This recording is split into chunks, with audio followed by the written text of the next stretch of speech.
Hi, a very good evening to you, sir. So, I'm one of the member from the group number 10. We are going to present for our group project. So, this is our group members. As you can see, we only have four of the group members. So, first is Muhammad Izzuddin, Mifaizul, number two is Sangari, number three is Nibeta, and number four is me, myself, Dylan Chen. Hi, I'm Sangri Dr. Murugadas Mametri number CF240136. Today I'm going to present about our group project, AWA project introduction. And first of all, I'm going to present about background study of this project. Pavement interest has been defined by Jordan at 2016 as a reduction in the pavement surface area of structural load carrying capacity. There are two categories of pavement distress: structural failure and functional failure. While structural failure of pavement is defined as the pavement surface losing its load carrying capacity. Losing its original shape and developing material stress. Functional failure is the inability of a pavement to meet a specific performance standard in order to carry out its function without causing any discomfort or accident risks to road users. Edge cracking, potholes, depressions, patching, shock swell, black cracking, long-term cracking, and transfer cracking were the most prevalent pavement distress in Malaysia. In addition to raising maintenance and operational expenses, these issues endanger and inconvenience drivers. A pavement management system (PMS) should be put in place to conduct routine maintenance on damaged pavement in order to lessen pavement distress and exchange performance. In order to increase the lifespan of roads and improve the safety and confidence of road users, the Road Transport Department Malaysia (JPJ) must employ maintenance or rehabilitation techniques. Okay, now I'm going to present about type of payment districts and PCR tests that we are test in Jalan Parit Sempadan, Batu Pahat. First is potholes. The pothole is bowl-shaped depression of pavement caused by the dislodging of many small cracking chunks of pavement. It can cause critical damage or even cause an accident if the drivers did not notice the potholes. The most relevant kind of pavement district in Malaysia is the one shown above.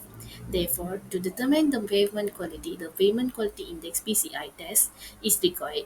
The Journal of Civil Engineering Research in 2015 state that PCI is predicated on the individual subjective assessment of the quantity of pavement distresses. The PCI test has a rating range of 0 failed to 100 is excellent. There are three levels of distress severity. It's low, medium, and severe. Okay, then next is alligator cracking. Alligator cracking is caused because of repeated vehicle loads that are heavier than the pavement's structural strength. Furthermore, weak or badly compact subgrade or base layers are unable to sustain the pavement. The impact of this pavement weakens the structure, making water incident more likely, which accelerated deterioration and needs regular upkeep to avoid expensive repairs. Then the next pavement distress is edge cracking. Longitude cracks that develop parallel to the pavement's outer margins are referred to as edge cracking. If ignored, these cracks will typically appear 1 to 2 feet from the pavement edge, can portionally spread. It cuts off shoulders that are unstable and or deteriorated and are unable to offer enough lateral support. Same as that causes the pavement edge to be weak by water leaking into the base or subgrade, so that the impact of this kind of pavement affect the pavement's structural stability. Next to the edges, accelerators damage by raising the possibility of water intrusion, and if left neglect, it may necessary more in repairs. And the next type of pavement is that we are found in the road is depression. A depressed deformation or dip in the road surface brought on by underlying structural problems, subpar construction techniques, or outside factors is known as pavement depression. A common indicator, especially after rain, it causes insufficient subgrade preparation during building. Settlement of the underlying layer due to weak soils or moisture infiltration and repeated heavy traffic, compressing the pavement and subgrade. So I'm going to start up with the presenting the data and calculation for section 1. So in within 100 meter, I found that there are 3 distress, which is two of it was edge cracking and one of it is the potholes. So you can see after we calculate the density, we have to plot the graph. After this slide, you can refer it to the next slide, which is I got the data value of 9, 5 and 50. After that, we have to count the HDV and we must put it into the formula. Next, we also need to count the CDV. How and the CDV value we can get it from also plot the graph in the next slide. Later I can show you. So there is some reference of the picture. You can see the distress of the roads. So this is the slide, which is the graph that I mentioned earlier. You can refer it for the CDV and the deduct value. Thank you. Now I'm going to explain the calculation we do for the section 2. First, we determine the distress density and detect value of the road Jalan Parit Sempadan Parit Raja. This is the condition survey data sheet. First of all, we write down the branch survey by our group 10, and section 4, the date we do the survey and sample unit and sample area. Uh, the distress we found that alligator cracking, bleeding block, egg cracking, bumps and sacks, corrugation, depression, edge cracking, joint reflection cracking, lens shoulder drop off, longitude drag transverse cracking, patching and utility cut patching, polished aggregate potholes, rain roll crossing, routing, shoving, slip page cracking, swell weathering, revealing. And the next we write down the distress survey quantity, then the total and density and detect value. So far the highest detect value HDV is 14. So then we calculate the another step is M equals to 1, and the final answer is M equals to 7.98, sorry, 89. Then the deduct values increase decreasing order 14 and 9. Number of deduct values is 2. Since the maximum allowable number of deduct is 7.89, therefore all deduct values are selected 14 and 9. Maximum corrected deduct value CDV, number of deduct values greater than 2, and so the Q equals to 2. This is the table that we do for deduct values and total Q and CDV. Then we determine pavement condition index PCI in this term it's 84. The total is 84 and this is satisfactory. And we do the graph for edge cracking, alligator cracking and total deduct value. So for next is section 3. This is the coordination survey sheet. So while we are doing the leveling, so we notice some problem with the road, which is like alligator cracking, bleeding, block cracking, bumps, corrugation, depression, edge cracking, joint reflection cracking, lane, shoulder drop off.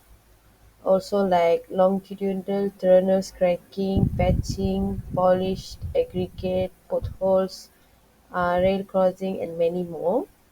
So the data was taken is for distress survey, quantity, total, density, and deduct value. So for highest deduct value for which is HDV is 14. So we did the calculation and the M value is 7.9. So next is deduct value in descending order is 19. Number of deduct value is 1. So since the maximum allowable number of deducts is 17.9, therefore all deduct value are selected is 19. So maximum correct deduct value, which is CDV, the number of deduct value greater than 2Q is equals to 1. So the table shown is deduct value, which is 19, and then the total is 19, Q is 1, CDV is 20. Next is for determine pavement condition index, which is PCI. So PCI, the formula is 100 minus CDV maximum, which is 100 minus 20, and then the final answer is 80, which is satisfied. So the graph shown is for the potholes, which is density potholes. The next graph is shown for the total deduct value. Next, I will present our section 4. In section 4, our distance survey was 43 m. From 43 m that we get its mean pothole and m means medium. So our pothole was medium in the road. The deduct value was 53. The m value was 4.32 from our calculation, and the number of deduct value was 1 and q was 1. The PCI that we get from our calculation was 47, which means a poor condition. That's all for me. Thank you. Next, I'm going to talk about the discussion of rehabilitation and maintenance. So first, there is grading. Second, patching and piping and draining. So grading is process of ensuring that the ground is level, has a specific slope of construction project. So next, patching. Patching serves as temporary fix and minor road damage, and piping and draining heavy rains. It can cause both water blockage and damage to road. Assalamualaikum warahmatullahi wabarakatuh. My name is Muhammad Azizin F. Azul. Today I'm going to present our recommendation project. The pavement condition index PCI is a system used to evaluate pavement conditions. Key recommendations for effective use include: firstly, data collection and analysis. Use consistent methods for data collection and distress identification. Conduct regular inspections. Employ qualified inspectors and implement a robust data management system. Secondly, PCI-based decision making. Prioritize maintenance based on PCI values. Perform life cycle cost analysis with PCI data and monitor treatment performance through PCI tracking. Thirdly, continuous improvement. Regularly update procedures, stay informed on best practice, and collaborate with stakeholders to ensure decision making. That's all for me. Thank you. So finally is the conclusion. In conclusion, the PCI plays an essential role in managing infrastructure. It assists decision maker in ranking maintenance and repair tasks according to the extent of pavement damage.